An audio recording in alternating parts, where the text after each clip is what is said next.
Evelyn felt a chill run down her spine.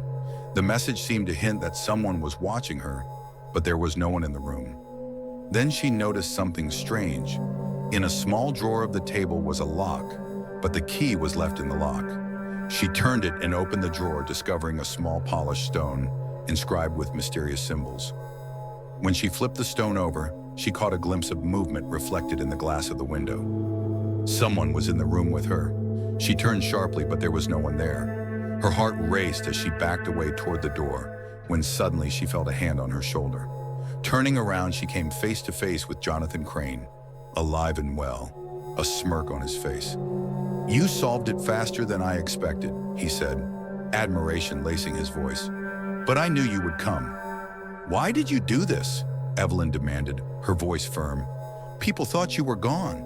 They were worried." Crane chuckled, unfazed. "It was a test. I wanted to see if someone could read between the lines, to understand my world of secrets and shadows. You've always been the sharpest, Evelyn. I needed to know if you would uncover it." Evelyn frowned. "You caused a lot of worry, Jonathan. People genuinely cared." He shrugged. "Sometimes a little chaos is necessary to uncover the truth. Besides, it's all for the story, isn't it?" Evelyn shook her head, half laughing, half annoyed. Crane was infuriating, but in his mind, in his riddles, his games, she respected, even admired. She glanced at the polished stone in her hand, realizing it was yet another of his intricate props, just a prop in his elaborate play. "And what now?" she asked, tucking the stone into her pocket. Crane's smile faded slightly. "That depends on you. Will you leave, or will you stay and see how deep the story goes?" Evelyn looked at him, excitement sparking in her eyes. "I think I'll stay," she replied.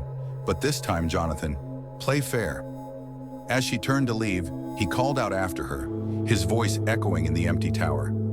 "Fairness isn't quite as fun, Detective." Outside, Evelyn took a deep breath, feeling the cold evening air. She had untraveled the mystery of Jonathan Crane's disappearance, but something told her this was only the beginning of a much larger game.